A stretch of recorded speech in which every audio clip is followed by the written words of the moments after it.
देखिए भाई, आज अपन फिर इसमें है सिंगुलरिटी के बारे में बता रहे हैं। सिंगुलरिटी आपको बताई थी विचित्रता होती हैं, दो प्रकार की हम विचित्रताएं आपको बता चुके हैं और दो और बताएंगे। वैसे तो 4-5 हैं, ठीक है ना। मेन अपन काम इन 4 पर ही करेंगे, दो आपको पहले बताई थी, दो अब हम आज बता रहे हैं आपको, और उस पर हम 2-3 क्वेश्चन आपके एग्जाम्पल करेंगे, वो इम्पोर्टेंट रहेंगे, उनमें से ही आपको क्वेश्चन भी मिल जाएंगे। आप देख लीजिए क्या है ये, इसका नाम, तीसरे का नाम है वियुक्त अनिवार्य विचित्रता। हिंदी में तो बोलते हैं, इंग्लिश में बोलते हैं आइसोलेटेड असेंशियल सिंगुलरिटी।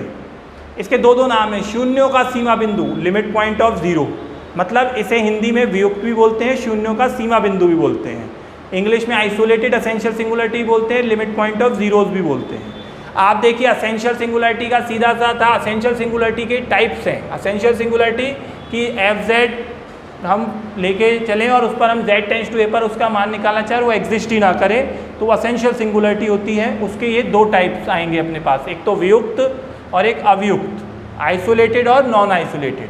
आप इसको शॉर्ट में यही समझें कि आपके पास कोई फंक्शन हम इस प्रकार से लेके चले कॉम्प्लेक्स, जिससे हमें सीक्वेंस मिले।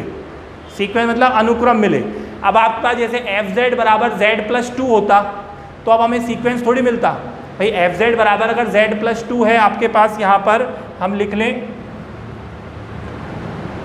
और इसका नाम क्या है, शून्यों का लिमिट पॉइंट ऑफ जीरो, शून्यों का सीमा बिंदु से मतलब आप ये समझ लें क्या होता है, न्यूमरेटर को जीरो करना होता है। पोल में आता है डिनोमिनेटर, अभी आएगा आपके पास। तो अगर मैं इसको जीरो करूँ तो Z की वैल्यू -2 आएगी, सीक्वेंस नहीं मिलेगा अपने को। तो इसमें हमें इस प्रकार लेना है कि हमें सीक्वेंस मिले। सीधा सा क्या, इसको जीरो लिया, यहाँ पर आप देख सकते हैं साइन थीटा बराबर साइन अल्फा का आपने फॉर्मूला पढ़ा होगा। ये जो होता है साइन थीटा बराबर साइन अल्फा, ट्रिग्नोमेट्री में थीटा बराबर क्या होता है, n पाई, ठीक है। तो साइन थीटा बराबर ये 0 साइन 0 था, ठीक है ना। तो अब अपने पास यहाँ पर ये हो जाएगा n पाई प्लस अल्फा।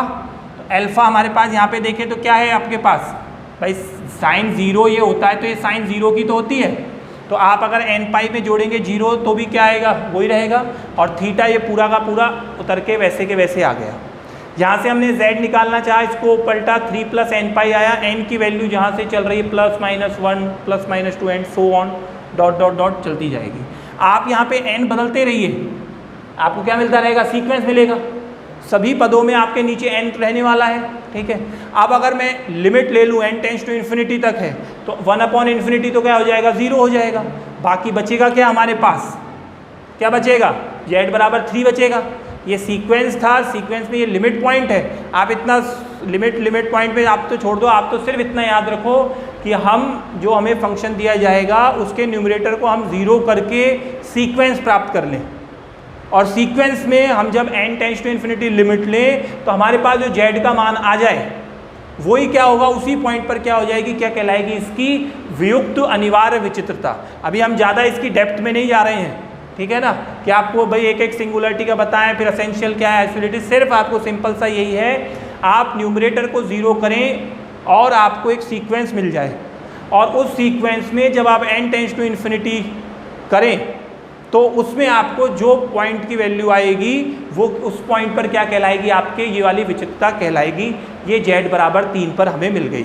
ये आपके पास यहाँ से इसको इस तरीके से करने पर आप देख सकते हैं, इसके लिए कौन सा फॉर्मूला लगाया है, ये साइन थीटा बराबर साइन अल्फा, जो इस तरीके से होता है। तो साइन थीटा बराबर साइन अल्फा ये है, ठीक है ना। तो ये अपने पास हुई थर्ड वियुक्त अनिवार्य। अब नेक्स्ट, तो अब अपने पास यहाँ पर इसमें देखिए भाई, अब अपने पास ये है लास्ट जो इम्पोर्टेंट है, 4th नंबर की जो सिंगुलरिटी है, ठीक है। अवियुक्त, वियुक्त की जगह अवियुक्त अनिवार्य विचित्रता, आइसोलेटेड की जगह नॉन आइसोलेटेड सिंगुलरिटी इसे बोलते हैं। और भी नाम है इसका, अनंतकों का सीमा बिंदु, लिमिट पॉइंट ऑफ पोल्स। हमने आपको बताया कि जब भी पोल्स की बात करेंगे तो मतलब किसको 0 करते हैं, डिनोमिनेटर को, मतलब हर को। तो जहाँ भी अनंतकों का जिक्र होगा वहाँ पर कौन 0 होगा, हर 0 होगा। इसमें भी वही चीज़ है, जहाँ भी अनिवार्य का जिक्र मिलेगा, अवियुक्त वियुक्त का यहाँ पे सीक्वेंस मिलने चाहिए। तो हमारे पास देखो FZ ये था, अब आप ये कहेंगे आप तो इसको 0 कर दो, न्यूमरेटर ही 0 होगा, सीक्वेंस मिलेगा। तो ये अपने पास क्या हो जाना चाहिए, नॉन आइसोलेटेड की जगह पीछे वाला होना चाहिए जो आइसोलेटेड। लेकिन हम देखें सेक जो है वो हमारे पास प्रॉपर ट्रिग्नोमेट्रिक रेशियो नहीं होते, प्रॉपर तो कौन से होते हैं, साइन और कॉस, बाकी तो बनाए गए हैं। तो पहले तो हम इस सेक को चेंज करेंगे और अब यहाँ देखेंगे, यहाँ पर जब इसका क्या जीरो कर रहे हैं, पर न्यूमरेटर नहीं डिनोमिनेटर कर रहे हैं। तो जब हमने डिनोमिनेटर जीरो किया तो मतलब ये क्या हो गए, ये पोल हो गए, पोल लिमिट पॉइंट ऑफ पोल, अनंतकों का सीमा बिंदु। वहाँ पर क्या कर रहे थे हम, न्यूमरेटर को जीरो कर रहे थे, तो लिमिट पॉइंट ऑफ जीरो। जब इसको जीरो किया वही कहानी है, ये π/2 होती है इसकी वैल्यू। ये इसका फॉर्मूला होता है cos theta cos alpha, theta बराबर 2n पाई से हमने इसको खोला, z इधर किया। ये एक सीक्वेंस अब लिख नहीं रहे हैं हम, सीक्वेंस लिख है ये, यहाँ पर n टेंड्स टू इन्फिनिटी लो, आपके पास z बराबर 2 आएगा, लिमिट पॉइंट है ये। तो z बराबर 2 पर क्या मिल रही है अपने को, नॉन आइसोलेटेड असेंशियल सिंगुलरिटी मिल रही है, ठीक है ना। फिर दोबारा से एक बार सुन लीजिए, दोनों में ही अवयुक्त में और वियुक्त में हमारे पास एक सीक्वेंस मिले, न्यूमरेटर को जीरो करके मिलेगा तो आइसोलेटेड, आइसोलेटेड मतलब वियुक्त, और अगर डिनोमिनेटर को जीरो करके सीक्वेंस मिलेगा तो क्या हो जाएगा, अवयुक्त नॉन आइसोलेटेड। दोनों चीज़ों में हमारे पास सीक्वेंस मिलेगा। n tends to infinity limit लेने पर जो पॉइंट आएगा, लिमिट पॉइंट जिसे बोलते हैं, वो हमें रेस्पेक्टिव एक बार आइसोलेटेड देगा और एक बार नॉन आइसोलेटेड। तो डिनोमिनेटर का से अपने को क्या आएगा, नॉन आइसोलेटेड, न्यूमरेटर से जो आएगा वो क्या आएगा, आइसोलेटेड एसेंशियल सिंगुलरिटी। ये अपना काम ये हुआ। पहले अपन ने दो चीज़ पढ़ रखी थी, एक तो रिमूवेबल सिंगुलरिटी और एक पोल। पोल का जिक्र तो आपके पास हो ही गया होगा। रिमूवेबल का मतलब सिर्फ बताया है कि लिमिट लेने पर पहले फंक्शन डिफाइन नहीं हो, लेकिन फिर लिमिट लेने पर उसकी वैल्यू क्या है, डिफाइनेबल हो जाए। तो ये चार तरीके की हमारे पास सिंगुलरिटीज़ हैं। आज मैंने दो तरीके की बताई हैं, तो आप समझ गए होंगे। एक बार न्यूमरेटर को जीरो लो, एक बार डिनोमिनेटर को जीरो लो, सीक्वेंस आएगा, लिमिट लो n टेंड्स टू इन्फिनिटी, तो न्यूमरेटर से तो आएगा अपने पास आइसोलेटेड और डिनोमिनेटर से आएगा नॉन आइसोलेटेड, ठीक है ना। ये हमारा काम है। देखिए भाई, अभी तक अपन ने चार सिंगुलरिटी के बारे में बताया और उन्हीं पर ही क्वेश्चन आपके पास उन पे ही आएंगे, ठीक है ना, वही है। अब ऐसे थ्योरी पे पूरे पे जाते हैं, इसकी डेप्थ नॉलेज देते तो ये आपके पास 5-10 दिन तो उसी में लग जाएंगे। पहली चीज़ हमने अभी तक ये पढ़ाई थी, जो आज दो तो आपको आज बताई। पहले आपको बताई थी रिमूवेबल, किसी बिंदु पर कोई फंक्शन डिफाइन नहीं हो, वैल्यू नहीं आए, लेकिन उसकी जब लिमिट लेकर चलें तो डिफाइन हो जाए, इन्फिनिटी के बराबर ना आए, तो इसे बोलते हैं हम रिमूवेबल डिसकंटिन्यूटी, अपने विचित्रता। एक थी अनंतक, कि जब हम z ये लेने पर f(z) का मान अनंत हो जाए, तो जिस बिंदु पर वो अनंत होगा उसी पर उसका साधारण पोल होगा, और पावर अगर रहती है तो जितनी पावर रहेगी उतने कोटि का वो अनंत तक रहेगा, अनंत तो जब भी होगा, ठीक है। अब इसमें हमसे वो यही कह रहा है कि इसकी सिंगुलरिटी ज्ञात कीजिए, कौन कौन सी हैं, कैसी कैसी हैं। तो सबसे पहले तो हमारे पास वही कहानी है कि न्यूमरेटर और डिनोमिनेटर बनाए। तो देखो भाई, न्यूमरेटर तो ये दिख रहा है आपको, nz बोल दें, dz बोल दें, z मतलब कॉम्प्लेक्स में है z से, ठीक है। तो nz जो हमारे पास दिख रहा है, कुछ भी थ्योरी नहीं लिखेंगे अपन, ठीक है ना, ये है। अब आपको यही बताया कि भाई यहाँ से अगर मैं न्यूमरेटर को जब जीरो करता हूँ, देखिए आपके पास यहाँ से अब nz इक्वल्स टू जीरो लेने पर, अभी कोई नाम नहीं हम दे रहे हैं, therefore z-2 sine 1/z-1 equals to zero, ये जीरो या ये जीरो, ठीक है ना। यहाँ से एक बार करते हैं तो ये तो आता है z बराबर 2 कर दो। अब z बराबर 2 तो पॉइंट आ गया, ये यहाँ पे अपने पास, इसमें ये तो कांस्टेंट पॉइंट है, ठीक है ना। अब हम सिंगुलरिटी तो क्या करें, इसमें देखें, ये करें, तो यहाँ पर हमारे पास कुछ ऐसी वैल्यू तो कुछ आया ही नहीं कोई अभी, तो z बराबर 2 ये, या अब इसको ज़ीरो जब करा अपन ने तो हमारे पास क्या आ जाता है, ये अगर आप देखें तो साइन 0, वही बताया था आपको n पाई, तो ये हो जाएगा 1 क्या हो जाएगा, n पाई प्लस 0। क्यों, क्योंकि साइन थीटा बराबर क्या हो रहा है, साइन एल्फा, थीटा बराबर n पाई प्लस एल्फा। यहाँ से करेंगे z कर दें अगर अपन, ठीक है। देखो एक बार डायरेक्ट नहीं करता, 1/n पाई और z बराबर क्या हो गया, 1 + 1/n पाई, देख सकते हैं आप लोग। तो अब आपके पास यहाँ पर अगर आप देखें तो ये एक क्या है, शॉर्ट में लिखना है, जो कि अनुक्रम है, सीक्वेंस है। और अब यहाँ पर आप limit n tends to infinity ले लें तो आपके पास क्या आएगा, z बराबर 1। तो देयरफॉर z बराबर 1 पर क्या आ जाएगी, आपको बताई थी पहले अभी जो आज स्टार्ट करी थी, क्या थी, वियुक्त अनिवार्य विचित्रता। वियुक्त का मतलब क्या था? Isolated essential singularity. ये आपके पास यहाँ पर ये आइसोलेटेड असेंशियल सिंगुलरिटी होगी। क्यों? क्योंकि हमने न्यूमरेटर को 0 लेकर एक सीक्वेंस निकाला और वहाँ पर जो लिमिट पॉइंट आई वो z बराबर 1 पर आया। z बराबर 2 तो एक पॉइंट आ रहा था, ठीक है ना। तो यहाँ पे तो अपने पास फंक्शन का सिंगुलरिटी का कोई है ही नहीं। तो ये एक कहानी हमारे पास हुई। इसी में अब आप देखेंगे, अब ज़्यादा जगह हम नहीं ले रहे हैं, इसी में देखो अब हमारे पास बचा क्या? डिनोमिनेटर बात करते हैं। अभी न्यूमरेटर का काम था डिनोमिनेटर, पोल में भी डिनोमिनेटर और नॉन आइसोलेटेड में भी डिनोमिनेटर। डिनोमिनेटर है कितना सा? केवल क्या है? डी जेड स्क्वायर है। इसको जब 0 डी जेड को आप चाहो तो ऐसे लिख लो, जेड माइनस 0 का स्क्वायर कर लो। आप देख सकते हैं कि भाई जेड जब हम यहाँ क्या रखें कि इसकी वैल्यू इनफाइनाइट हो जाए, तो आप देख सकते हैं देयरफॉर जेड बराबर 0 पर एफ जेड क्या हो रहा है? इनफाइनाइट हो रहा है। और z की पावर कितनी दे रखी है? 2। आप यहाँ पे देखो z बराबर a पर ये इनफाइनाइट तो हो रहा है, लेकिन इसकी होल पावर कितनी है? 2 है। तो यहाँ पर ये इनफाइनाइट तो हो रहा है, लेकिन पावर कितनी है? 2 है। तो देयरफॉर z बराबर 0 पर 2 कोटि का अनंत pole of order 2 at z equals to 0 पर।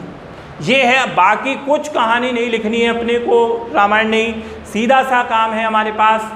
अगर हमें न्यूमरेटर को लेकर 0 सीक्वेंस आता है तो आइसोलेटेड एसेंशियल सिंगुलरिटी, डिनोमिनेटर को लेकर 0 आता और सीक्वेंस आता तो हम नॉन आइसोलेटेड। डिनोमिनेटर को 0 लेकर केवल फंक्शन ही 0 इन्फिनाइट हुआ है, तो ये क्या रहेगा? ये सिर्फ पोल रहेगा, और वो भी क्या रहेगा? 2 ऑर्डर का। तो यहाँ पर सिर्फ ये 2 तरीके की इसमें सिंगुलरिटी होती है, ठीक है ना। अब नेक्स्ट क्वेश्चन देखिए भाई, अब अपने पास एक नेक्स्ट एग्जाम्पल अपन एक और समझा रहे हैं। इससे जितनी भी अपन ने सिंगुलरिटी ली उन सबका अपन इसमें जिक्र करेंगे और बताएंगे आपको कैसे फाइंड होगी।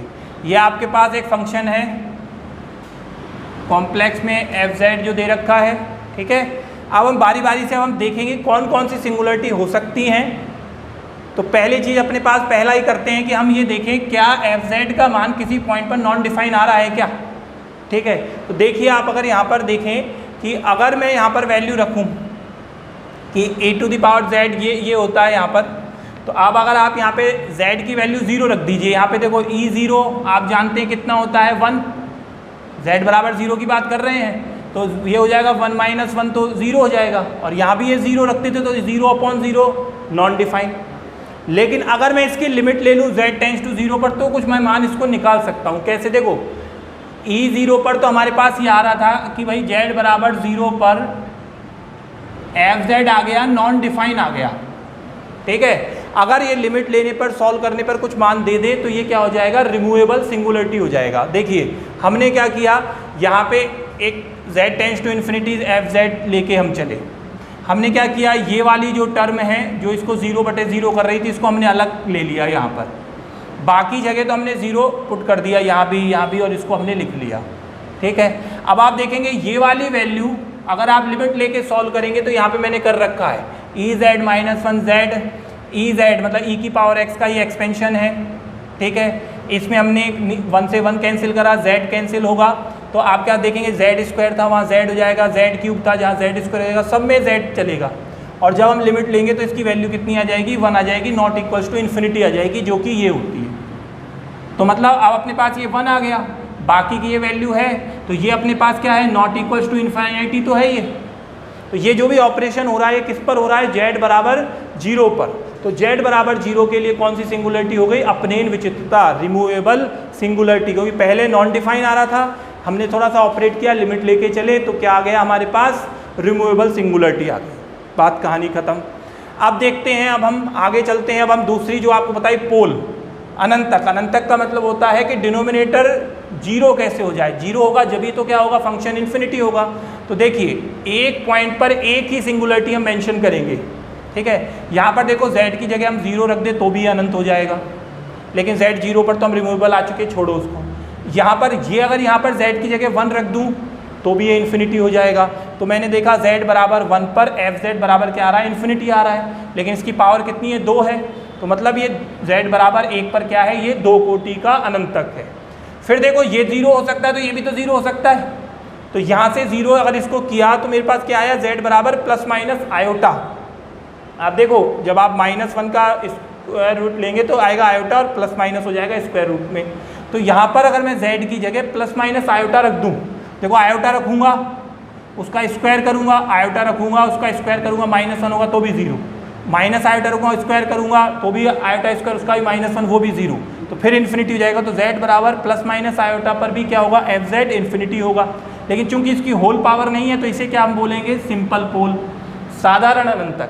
तो ये हमारे पास हुए रिमूवेबल सिंगुलरिटी, ये हमारे पास हुए क्या, अनंतक, एक बार ये दो कोटि के और एक बार क्या हुए ये सिंपल पोल। अब बात करते हैं आगे, अभी हमारे पास अभी सॉल्व हो गए, ये बच गए अभी हम, ये हमारे पास चीज़ें रह गई। तो इसके लिए हमने बताया आपको कि अपने पास क्या है कि अगर हम न्यूमरेटर को 0 लें और हमारे पास क्या आ जाए, सीक्वेंस आ जाए। देखिए अब मैं इसी में लिखता हूँ आपके लिए, देखिए भाई न्यूमरेटर अगर हम 0 लेते हैं तो न्यूमरेटर में अब हमारे पास क्या क्या है, ये है न्यूमरेटर में, ये वाली चीज़ है न्यूमरेटर में, ये तो 0 हुआ तो ये तो हमारे पास z0 की वैल्यू तो आ चुकी है, न्यूमरेटर में सिर्फ ये बचा अपने पास। तो अब हमारे पास ये है शून्यों के या fz के शून्यों के लिए, शून्यों का मतलब न्यूमरेटर को 0 करके सीक्वेंस मिल जाए, तो साइन 1/z-2 बराबर 0 कर दिया हमने, ठीक है ना। तो अब अपने पास यहाँ पर हम करेंगे तो ये हो जाएगा साइन 1/z माइनस, ये हो जाएगा साइन 0, 1/z-2 ये n pi, z equals to 2 + 1/n pi जो कि अनुक्रम है, सीक्वेंस है, शॉर्ट में लिखेंगे सीक्वेंस है, limit n tends to infinity लेंगे तो ये लिमिट पॉइंट आएगा, देयरफॉर डायरेक्टली लिख दो z बराबर 2 पर वियुक्त अनिवार्य विचित्रता, आइसोलेटेड असेंशियल सिंगुलरिटी, ये कहानी हुई। अब बात यहाँ पर इसी में कर देते हैं आगे। अब हमें क्या करना है, अनंतकों के सीमा बिंदु निकालें, तो डिनोमिनेटर को 0, अब sec 1/z-3 0 लेंगे, भाई sec है, आप इसको न्यूमरेटर मतलब एक्चुअल में ये क्या है, cos है, मतलब 1/ इसकी बात करें तो इसको हम कैसे लिख सकते हैं, इसको हम लिख सकते हैं 1/cos 1/z-3। तो अब हम यहाँ पर ये क्या किसको 0 कर रहे हैं, cos 1/z-3, और यहाँ करेंगे तो ये हो जाएगा cos 1/z-3, cos 0 क्या होता है π/2, 1/z-3 2n pi plus π/2, z बराबर आ गया आपके पास 3 1/2n पाई प्लस π/2।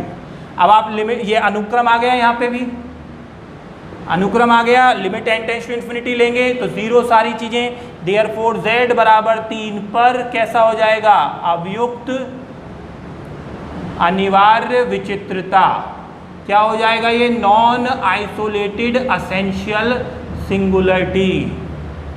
फिर दोबारा से देख लें, पहले हमने ये किया कि किस बिंदु पर ये नॉन डिफाइन था, लेकिन लिमिट लेने पर उस वैल्यू पे डिफाइन हो गया, तो वो हुई z बराबर 0 पर रिमूवेबल। फिर डिनोमिनेटर को अगर हमने 0 किया, केवल डिनोमिनेटर को 0 करना है, आप ये कहोगे ये डिनोमिनेटर ही तो था, इसको 0 करते, भाई इससे तो सीक्वेंस मिलेगा इसको, इसलिए अलग कर दिया हमने, इनको 0 किया तो हमारे पास पोल आए, इससे तो आए दो कोटि के और इससे आए साधारण। फिर हमने न्यूमरेटर को 0 करके हमने सीक्वेंस पाया, तो उसमें हमारे पास आया वियुक्त अनिवार्य विचित्रता। फिर हमने डिनोमिनेटर को 0 करके सीक्वेंस पाया और उससे आया हमारे पास अवयुक्त अनिवार्य विचित्रता। तो ये आपके पास एक टॉपिक है सिंगुलरिटी का, एक क्वेश्चन जरूर मिलेगा, और आगे जो अब नेक्स्ट यूनिट जो आएगी रेसिड्यू, वो इस पर डिपेंडेंट रहेगी। ये 2 क्वेश्चन अच्छे से करिए, फिर नेक्स्ट वीडियो में इसका जो भी क्वेश्चन रहेंगे वो हम इस पर करेंगे, ठीक है ना। ये आपके पास, इसको समझिए। चलिए आज